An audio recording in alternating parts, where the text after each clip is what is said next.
छात्रों, Verde Hindi classes में आपका स्वागत है। प्रिय छात्रों, कक्षा 12 की बोर्ड परीक्षा और कक्षा 11 की गृह परीक्षा दोनों में हिंदी के प्रश्न पत्र के प्रश्न संख्या 11 के खंड गा के अंतर्गत वाक्यांश के लिए एक शब्द अनिवार्य रूप से पूछा जाता है। जो दो प्रश्न होते हैं, एक एक अंक के होते हैं और बहुत सरल होते हैं। यदि आप थोड़ी सी मेहनत सीखने के लिए करते हो तो इसको आसानी से आप सीख सकते हो और आसानी से आपको यहां से 2 अंक प्राप्त हो जाएंगे। तो हमने इस YouTube के वीडियो श्रृंखला के अंतर्गत वाक्यांश के लिए एक शब्द के 7 वीडियो की श्रृंखला हमने बताई है, जिसमें कुल 334 छोटे छोटे वाक्यांश हैं और वाक्यांश के लिए एक शब्द दिए गए हैं। आप इसे सीखिए जिससे आपको परीक्षा में अच्छे अंक प्राप्त हो सकें। वाक्यांश के लिए एक शब्द श्रृंखला में कुल इस वीडियो के अंतर्गत 50 वाक्यांश हैं और उनके आगे उन वाक्यांशों के लिए एक शब्द दिए गए हैं। ब्रैकेट में जो सन लिखे गए हैं वो पूर्व की बोर्ड परीक्षा में पूछे जाने वाले प्रश्नों के सन दिए गए हैं। पहला वाक्यांश है, जिसकी कल्पना ना की जा सके। ये वाक्यांश 2012 और 2018 की बोर्ड परीक्षा में पूछा गया है। जिसकी कल्पना ना की जा सके उसे हम अकल्पनीय कहते हैं। उसके लिए एक शब्द है अकल्पनीय। जिसे काटा ना जा सके उसके लिए एक शब्द है अकाट्य। जिसके पास कुछ ना हो, जिसके पास किसी प्रकार की संपत्ति ना हो, उसे हम कहते हैं अकिंचन। ये 2015 की बोर्ड परीक्षा में पूछा गया है कि जिसके पास कुछ ना हो उसे हम क्या कहेंगे, तो उसे हम एक शब्द में अकिंचन कहेंगे। जिसका खंडन ना किया जा सके या जिसकी बातों का खंडन ना किया जा सके या जिसके तर्कों का खंडन ना किया जा सके उसे हम अखंडनीय कहेंगे। जो कहा ना जा सके 2008 और 2011 की बोर्ड परीक्षा में पूछा गया है। जो कहा ना जा सके उसे हम अकथनीय कहेंगे। जो करने योग्य ना हो, 2015 की बोर्ड परीक्षा से है ये प्रश्न। जो करने योग्य ना हो उसे हम एक शब्द में अकरणीय कहेंगे। जिसमें कुछ करने की क्षमता ना हो, एक शब्द में उसे क्या कहा जाएगा? जिसमें कुछ करने की क्षमता ना हो उसे एक शब्द में अक्षम कहा जाता है। जो कभी क्षरित ना हो या जिसमें कोई कभी क्षय ना हो या जिसमें कोई कमी ना हो वो अक्षय कहा जाता है। एक शब्द में उसे हम अक्षय कहेंगे। जो खाने योग्य ना हो, 2008 की बोर्ड परीक्षा का प्रश्न है। जो खाने योग्य ना हो उसे हम अखाद्य कहेंगे। जिसकी गणना ना की जा सके उसे क्या कहा जाएगा? जिसकी गणना ना की जा सके उसे हम अगण्य कहेंगे। वाक्यांश के लिए एक शब्द के अंतर्गत 11वां वाक्यांश है, जहां जाया ना जा सके या जहां जाना कठिन हो। 2012 और 15 की बोर्ड परीक्षा में पूछा गया है कि जहां जाया ना जा सके या जहां जाना कठिन हो उसे क्या कहेंगे? उसे अगम्य कहा जाएगा। जो नेत्रों से दिखाई ना दे या जो इंद्रियों का विषय ना हो, जो नेत्रों से ना दिखाई दे या जो मानव की इंद्रियों का विषय ना हो उसे एक शब्द में अगोचर कहा जाएगा। सबसे पहले गिना जाने वाला, जिसकी गणना सबसे पहले की जाए उसे हम कहेंगे अग्रगण्य। और समाचार पत्र का मुख्य लेख जो आगे छपा हुआ लेख होता है उसे हम अग्रलेख कहते हैं। जिसका चिंतन ना किया जा सके, जिसका चिंतन ना किया जा सके उसे अचिंत्य कहा जाएगा। एक शब्द उसके लिए क्या होगा? अचिंत्य। जो खाली ना जाए या जो वार खाली ना जाए उसके लिए एक शब्द होगा अचूक। जो खाली न जाए उसके लिए एक शब्द क्या कहा जाएगा? अचूक। जो अपने स्वरूप, सामर्थ्य, स्थान आदि से विचलित ना हो, जो व्यक्ति अपने स्वरूप, अपने सामर्थ्य, अपने स्थान आदि से विचलित ना हो उसे हम कहते हैं अच्युत। और जो स्थान से विचलित हो जाए, जो अपने पद से विचलित हो जाए उसे क्या कहेंगे? उसे हम कहते हैं पदच्युत। और जो अपने स्वरूप, सामर्थ्य, स्थान आदि से विचलित ना हो उसे हम कहते हैं अच्युत। जो छुआ गया ना हो उसे क्या कहा जाएगा? अछूता।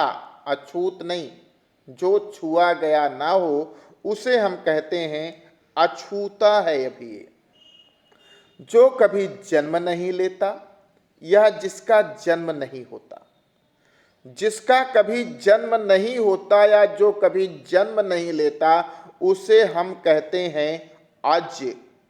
जिसका जन्म ना हो या जो कभी जन्म ना ले उसे अज कहा जाएगा। इंपॉर्टेंट है, 2007 और 2010 की बोर्ड परीक्षा में ये पूछा जा चुका है।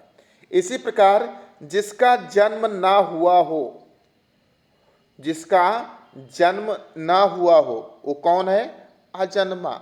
जैसे बालक जिसका जन्म ना हुआ हो, जो गर्भ में ही हो, उसे क्या कहा जाएगा? अभी अजन्मा है। प्रश्न संख्या, वाक्यांश संख्या 21, जो बूढ़ा ना हो, जो कभी भी बूढ़ा ना हो उसे हम कहते हैं अजर। और जो कभी मरे ना उसे कहते हैं अमर। तो जो बूढ़ा ना हो उसे हम कहते हैं अजर, क्योंकि जर शब्द वृद्धावस्था को द्योतित करता है। जर का अर्थ है वृद्धावस्था। अजर, जो कभी बूढ़ा ना हो उसे हम कहते हैं अजर। जिसका कोई शत्रु पैदा ना हुआ हो, जिसका कोई शत्रु ना पैदा हुआ हो उसे एक शब्द में क्या कहा जाएगा? 2010, 12 और 16 की बोर्ड परीक्षाओं में पूछा जा चुका है। जिसका कोई शत्रु पैदा ना हुआ हो उसे हम अजात शत्रु कहते हैं। जिसे कोई जीत ना सका हो उसे हम कहते हैं अजित। जिसे कोई जीत ना सके या जिसे जीता ना जा सके, जिसे कोई जीत ना सके या जिसे जीता ना जा सके उसे हम कहते हैं अजेय। और जिसे कोई जीत ना सका हो वो अभी तक अजित है। मतलब यहाँ पर एक संभावना बन रही है कि इसे अभी कोई जीत नहीं सका है, लेकिन हो सकता है भविष्य में इसे जीता जा सके, इसलिए अभी अजित है, अजेय नहीं है। लेकिन जिसे कोई जीत ना सके या जिसे कोई जीता ना जा सके, जिसे जीता ही ना जा सके, वो है अजेय, अर्थात कभी भी किसी काल में इसे जीता नहीं जा सकता, इसलिए अजेय है। और जो अभी तक विजय ही प्राप्त करते आया है, अभी पराजय नहीं हुआ है, पराजित होने की संभावना जिसमें है वो अभी अजित है। जो जाना ना जा सके, 2010, 13, 16 और 18 की बोर्ड परीक्षाओं में पूछा जा चुका है। जो जाना ना जा सके वो है अज्ञेय। ना टूटने वाला, गे का अर्थ है जानना जा सके, अज्ञेय अर्थात जिसे जाना ना जा सके। ना टूटने वाला, जो कभी ना टूटे वो क्या है? अटूट। टूट माने टूटना। जो कभी ना टूट सके वो क्या है? अटूट। जो अपनी जगह से डिगे नहीं उसे कहते हैं अडिग। जो अपनी जगह से विचलित ना हो, अपनी जगह से डिगे नहीं, उसे कहते हैं हम अडिग। पदार्थ का सबसे छोटा, इंद्रिय ग्राह्य विभाग या मात्रा। पदार्थ की सबसे छोटी मात्रा जो इंद्रिय ग्राह्य है, अपने इंद्रियों के द्वारा ग्राह्य है, उस मात्रा को क्या कहते हैं? अणु। अंडे से जन्म लेने वाला, 2008 की बोर्ड परीक्षा में पूछा गया है कि अंडे से जन्म लेने वाले के लिए एक शब्द क्या होगा? उसे हम कहेंगे अंडज। जिसके आगमन की कोई तिथि निश्चित ना हो, 2009, 11 और 14, 9, 11, 14 और 15 की बोर्ड परीक्षा में पूछा जा चुका है कि जिसके आगमन की या जिसके आने की कोई तिथि निश्चित ना हो, उसके लिए हम क्या कहेंगे? वह है अतिथि। अतिथि। अगला प्रश्न संख्या 31। खेती को नुकसान पहुंचाने वाली अधिक वर्षा या आवश्यकता से अधिक वर्षा हो जाए।